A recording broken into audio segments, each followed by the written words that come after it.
Hey guys, Jonnyheey here, and I'm back with another review. I haven't done a Switch review in like fucking 4 years since the Switch came out, like in March 2016. Um, Here I have this control grip that I bought on Amazon for $35. I've, I was looking online, see if anybody did any review before I purchased these. No one's done any like in depth, like detailed review. And if they are, they're in another language. So um I was kind of I was like, is it really that good? So no one was reviewing it, so I decided, you know what, fuck it, let me order them. So I bought them 2 days ago, and they came in quick shipping. Well, it depends on your location if you're gonna buy one. So, and then plus I had Prime. So let's get to the review. I mean, I have good things to say about this and bad to say about this. Typical of a review, you know. Everybody has good things. You're trying to look at the cons and the pros. So here we go. Here I have the. I'm gonna start with the bad. Okay, the bad, completely the bad, is the D-pad. It's bad. It's loud. It's clicky, and it feels stiff. But that's not the worst. The worst thing is the joysticks. The one thing that you would think would be like, it looks good, it makes you want to buy this product, is the joysticks. The joysticks have horrible dead zones, and when I say horrible, I mean horrible. Right now I'm going like, I'd say like 4 millimeters from the dead zone, or nanometers, whatever the fuck it is. It's like really tiny. It's skipping all over the place. Once you start getting into the bigger zone, like dragging it around, is pretty good. I mean, it feels good once you start like moving it around. But the thing is, if it feels weird doing this, I'm traditionally used to having like really good joysticks on the Xbox, PS4. You know, even the Switch Pro controller has good dead zones. They give you a bunch of these. Oops, they give you a bunch of those. The these tiny they're like, you could replace the joystick, which is pretty cool. This small one feels pretty good, and I would recommend it for any, like right now it feels more responsive than the big one, which is really odd, but it's pretty good. It would be amazing for Smash.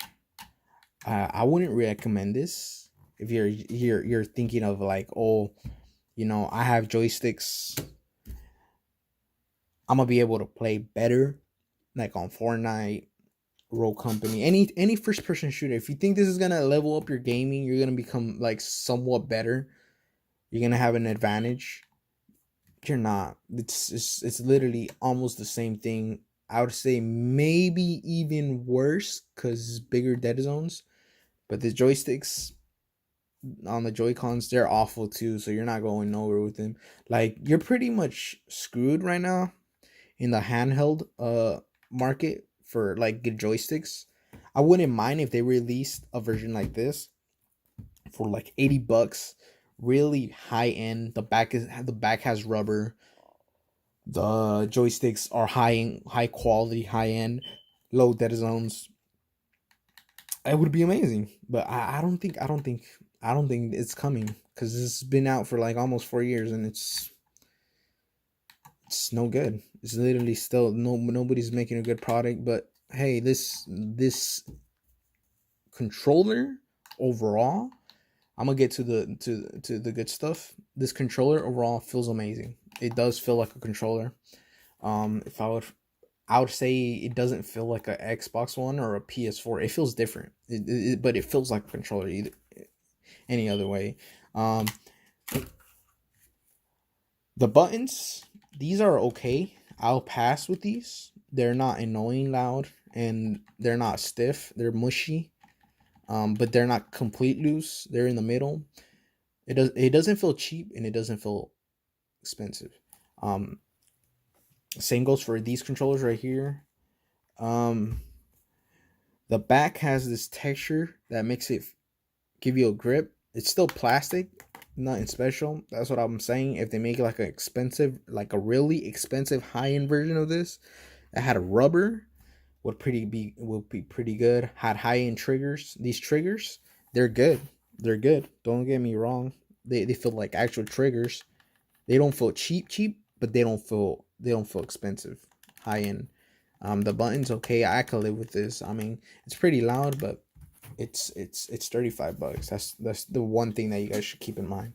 This is not a Joy-Con alternative. It's not. You can't compare them because they're in this different categories. This one's more on the budget. These are like go with it, spend it. You're getting OEM stuff. You're getting what you expect. You know, this is like, since nobody was reviewing them, I had to take a shot, and it's pretty good. I'm not gonna risk charging it like this. I'll comment down below. I'm gonna wait until my other Switch gets here. I bought it, the one I bought, and hopefully it gives me a good performance. I bought the other Switch for obvious reasons. You know, this one got banned, so I had to get another one to play Smash Online. So, yeah, if you're in a situation like I am, I just bought a Switch for 120, and literally I have joysticks, but it's for this Switch. If I want to resell the other one, I want something to come with it so it can be playable. If somebody buys the Switch, they'll be like, okay, you can still play it. I don't have the dock, I don't have the charger, but I have the control. I have a control, and I have the console itself. You can still play it. Take it home, charge it with your charger, your phone charger. You can still play it. I bought it for 120. I bought this for $35. I spent 155 on it. Total. I could sell it for either between 240 or 200. The console alone. With the control. So that's like a $40 or $50 profit. You know? So I don't know. I think anybody is in the situation how I just mentioned should buy it 100%. And if you're in a situation where you're having really bad Joy-Con drift and you don't have money to get new Joy-Cons, I would take this a chance. I would give it a chance. I honestly would. This is not a bad, like, it does not feel like how can I explain? It does not feel cheap where you feel like it's gonna break. It's a hell of a good looking control grip. I don't know. Take the shot. I mean, I took the shot. I'm gonna keep it. I was thinking of returning it, but I think I'm gonna keep it. It's not bad. It has gyro, as you guys can see. I mean, I think gyro is a gimmick overall, but if you guys use it, hey, that's good for you. And good adapting. Like, I can't adapt to gyro. I'm more of a traditional control, control guy.